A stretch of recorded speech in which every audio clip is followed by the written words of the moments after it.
വളരെ ഇമ്പോർട്ടൻ്റ് ആയിട്ടുള്ള നദിയാണ് ബ്രഹ്മപുത്ര. ബ്രഹ്മപുത്ര ഉത്തരമായി വരുന്ന ചില നദികൾ നോക്കാം.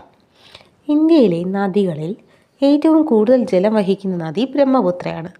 ഇന്ത്യയിൽ നദികളിൽ ഏറ്റവും കൂടുതൽ ജലം വഹിക്കുന്ന നദി ബ്രഹ്മപുത്രയാണ്. അതുപോലെ ഇന്ത്യയിൽ ഏറ്റവും ആഴം കൂടിയ നദിയും ബ്രഹ്മപുത്രയാണ്. ഇന്ത്യയിൽ ഏറ്റവും ആഴം കൂടിയ നദിയും ബ്രഹ്മപുത്രയാണ്. ഹിമാലയൻ നദികളിൽ മലിനീകരണം ഏറ്റവും കുറഞ്ഞ നദി. ഹിമാലയൻ നദികളിൽ മലിനീകരണം ഏറ്റവും കുറഞ്ഞ നദി. 3 പ്രധാന ഹിമാലയ നദികളിൽ പുല്ലിംഗ നാമമേ ഉള്ള നദി. അതായത് 3 ഹിമാലയ നദികളിൽ പുല്ലിംഗ നാമമുള്ള നദി. ആസാമിൻ്റെ ജീവരേഖ എന്നറിയപ്പെടുന്നു.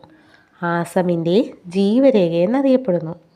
ലോകത്തിലെ ഏറ്റവും വലിയ ദ്വീപായ മജുലി ദ്വീപ് ഇവിടെയാണ് സ്ഥിതി ചെയ്യുന്നത്. ലോകത്തിലെ ഏറ്റവും വലിയ ദ്വീപായ മജുലി ദ്വീപ് ഈ ബ്രഹ്മപുത്രയിലാണ് സ്ഥിതി ചെയ്യുന്നത്.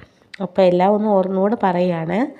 ഇന്ത്യയുടെ നദികളിൽ ഏറ്റവും കൂടുതൽ ജലം വഹിക്കുന്നു. ഇന്ത്യയിലെ ഏറ്റവും ആഴം കൂടിയ നദി. ഹിമാലയ നദികളിൽ മലിനീകരണം ഏറ്റവും കുറഞ്ഞ നദി. 3 പ്രധാന നദികളിൽ പുല്ലിംഗ നാമത്തിലുള്ള നദി. ആസാമിൻ്റെ ജീവരേഖ. ലോകത്തിലെ ഏറ്റവും വലിയ ദ്വീപായ മജുലി സ്ഥിതി ചെയ്യുന്ന നദി. ഓക്കെ അല്ലേ?